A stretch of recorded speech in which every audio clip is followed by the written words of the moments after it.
It's a really hard day for brown people. There are no words to describe the betrayal. The woman who taught me how to fight is the victim herself. It just hit so deep. Society makes it so hard for women to come forward, especially when it's someone like Cesar Chavez. This is why I originally got turned off from being super involved in activism. You guys think it's time for them to change the name? Dolores Huerta kept her secret about Cesar Chavez's abuses for 60 years. And while the news is shocking, it's also clear how little this is a surprise to so many women. And we're reminded once again, ever since Me Too's call for us to believe women, that there are reasons that so many victims and survivors of sexual assault are afraid to come forward. I will link both the original New York Times story that broke this news and also Dolores Huerta's statement. I do want to focus on how Americans are reacting online to this news and where the farm worker movement goes from here. Dolores Huerta has come out and stated Cesar Chavez essayed her more than once, and she had 2 children with him that she put up for adoption, and she was silent for 6 decades. Not only essayed her, but essayed 2 underage girls. She had to watch the reverence and veneration of this man. Cesar Chavez Avenue, these moments, the day, she did that because of the movement. She did that because she's like, if we discredit this leader, we're gonna lose the movement. We're gonna lose what we need to protect these people in our community. So the community that she sought to protect with her silence wouldn't have probably believed her anyway. You got to be the bad guy or a hussy or a floozy or whatever. Just damn it. I've been a journalist and communication strategist for more than 25 years. I always have something to say. Right now, I'm speechless. I was her communication strategist for 11 years. I wrote her op-eds. I traveled with her. I prepared her for news conferences. Dolores is not just my mentor. Dolores is my friend. The friend that I go to when I have a problem. The person that I go to when I don't know what to do. It's never too late. Dolores has taught us today that we learned this tragedy, this tragic news. And for all the little girls who are also a victim of this monster, who I will not even name, it's never too late. 96 years young, it's never too late. I think for me and for so many in the community, all the common thread here is always about men with power and enablers who help them get away with sexual assault, particularly on minors. That's unjustifiable. I think many in the community share your sentiments and are grieving the news today in support of Dolores Huerta and the 2 additional survivors. Grieving is the right word because, we are a community that lacks heroes recognized nationally. Yeah. There's not that many Latinos who have schools and streets and buildings named for them all over the country. And so Cesar Chavez was that guy for the Latino community. And so at a time when our community so desperately needs a hero and recognition, it is devastating to lose the guy we had. It is devastating. Okay, I'm getting several comments of why now, why now? And it's true, this comment says, trauma does not have an expiration date. She doesn't owe anyone proof. She's 96 and this happens, right? If you've never experienced it, then you're coming from ignorance, which is why we're having this conversation. Some of us who have experience need to speak up and know that, sometimes you may speak up in the moment, and some of us don't speak up till your 20s, maybe your 30s, maybe your 40s, and some people stay silent forever. So hooray for speaking up, even at 96, because people need to know that it's okay. What this is doing is it's liberating and freeing a lot of women. It's okay to speak up, even if it's way later. And hopefully people are speaking up as it's happening, but that's not realistic. A lot of women and children will not come out and actually say what happened because they're not believed and they're shamed. So I'm not saying she's Mother Teresa. I don't know her story like that, but I do think her speaking up and being such a public figure hopefully will help others not be so hush-hush. And Dolores Huerta herself actually speaks to this. This is a clip from her first interview this week since this news broke with Maria Hinojosa of Futuro Media. Are you concerned that people will say, how is it possible that the brilliant Dolores Huerta no se dio cuenta, that she didn't realize? Are you concerned that you're going to have to answer that question? Well, I think that's pretty common. I think that women, when they do come forward with their stories, instead of getting the kind of support that they need, to get attacked or they're not believed. And we've seen this happen throughout history. We'll just have to deal with that if it does happen. Hopefully it won't. That is why women take so long, and most of them take that secret to their grave, because society does not have a safe place for women to come forward and talk about abuse that they've endured. The court systems fail us over and over and over again. They blame the victims. They blame the survivors. As a woman, as a Latina woman who has also been sexually abused and sexually assaulted in my life, it just hit so deep. And it just made me think of all the lineages, that have held on to these so many secrets. Women in our families, grandmothers, tias, mothers, sisters, that some that have died, without ever speaking out, without ever feeling that they could do it. Some without even knowing that it was an option, that it lived a life carrying this tremendous weight that they should never have had to carry. This patriarchal system, that it protects itself, and it's just a whole system we're in that is so broken. And to all the men, true allies, and those that really respect us and that see us and that nurture us, thank you. And we also need you to go further. Please, we need you to hold other men accountable. Is that how it feels to see that Cesar Chavez is officially finally getting exposed for the things that he did back then? So for background, I did my BA, MA, and then 1 year of my PhD in Chicano and Latino studies. And besides MMIW, one of my other main research topics was the civil rights era and the Chicano movement, specifically though with sexual abuse. Wait, I hope that TikTok doesn't censor that. And the reason why I got interested in that topic was because it happened to me by another fellow activist. And then once I came forward about it, there were a lot of women that had participated in the movement during the 60s, 70s, and 90s that talked to me about it. So then I started kind of collecting these interviews and finding out a lot of stuff. This is a huge topic though, and this is why I originally got kind of turned off from being super involved in activism, because I just kept seeing these women be victimized by these men that were leaders that we were supposed to be able to trust.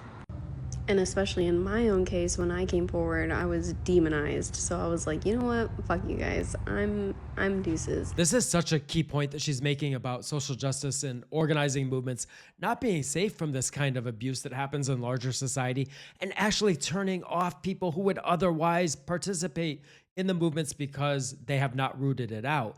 And there's something about social justice work where, because it has a stated mission of making good in the world, it can mask the actual abuses happening within those movements. A true loss for the movements and for society as a whole. And especially in my own case, when I came forward, I was demonized. So I was like, you know what? Fuck you guys. I'm deuces.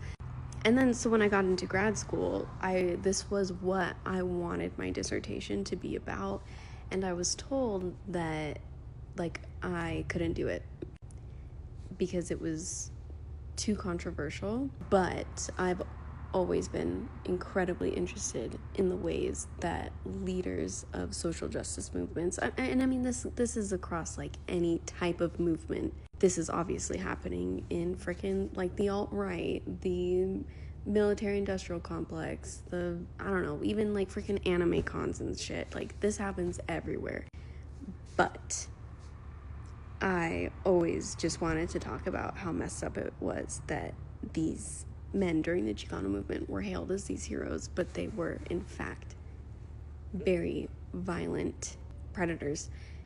Every day we wake up to a new horror. He was our Chicano hero.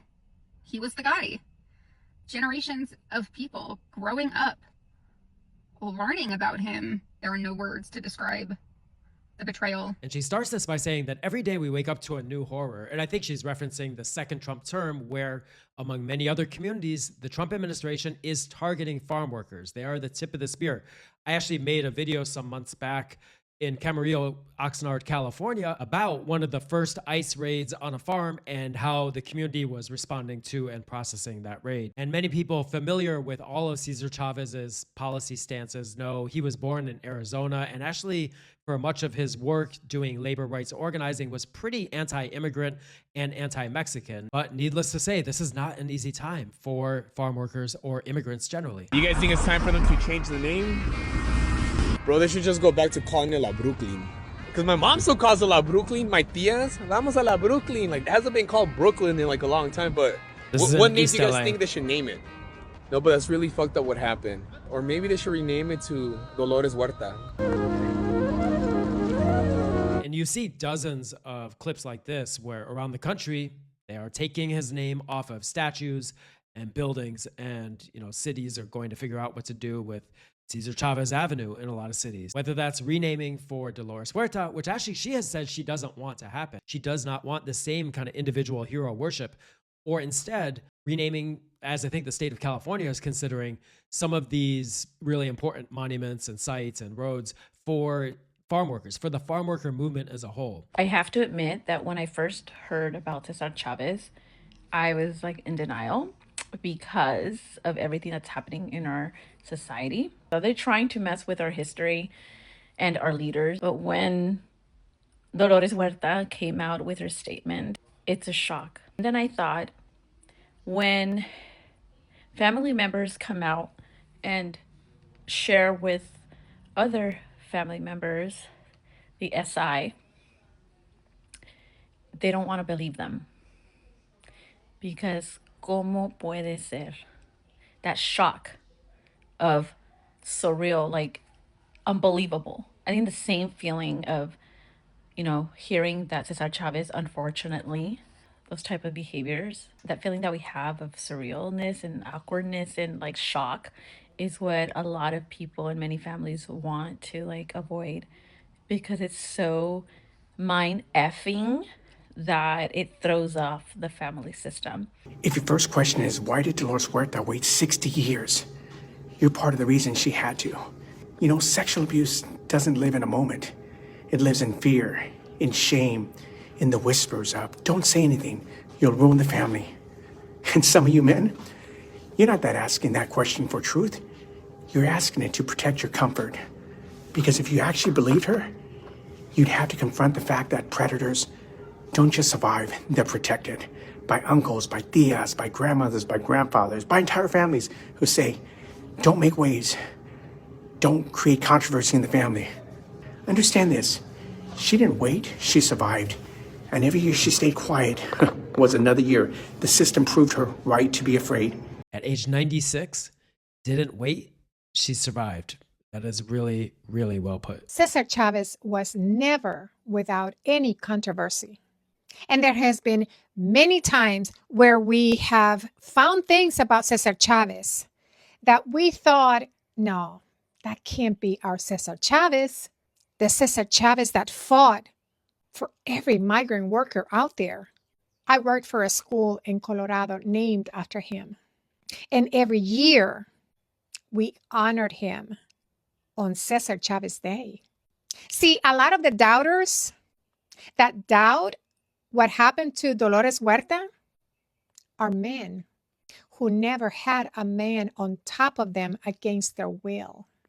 I believe her. I am so happy that all these organizations came out and supported her right away. I think that just goes to show where we are as a point in society, that we're no longer tolerating it. We're no longer being like our previous generations where they scooped it under the rug and they made excuses for the man and stuff. I think it was as bad and hurtful it was for the Latino community yesterday. I think it was so beautiful how we all came together and denounced his behavior right away.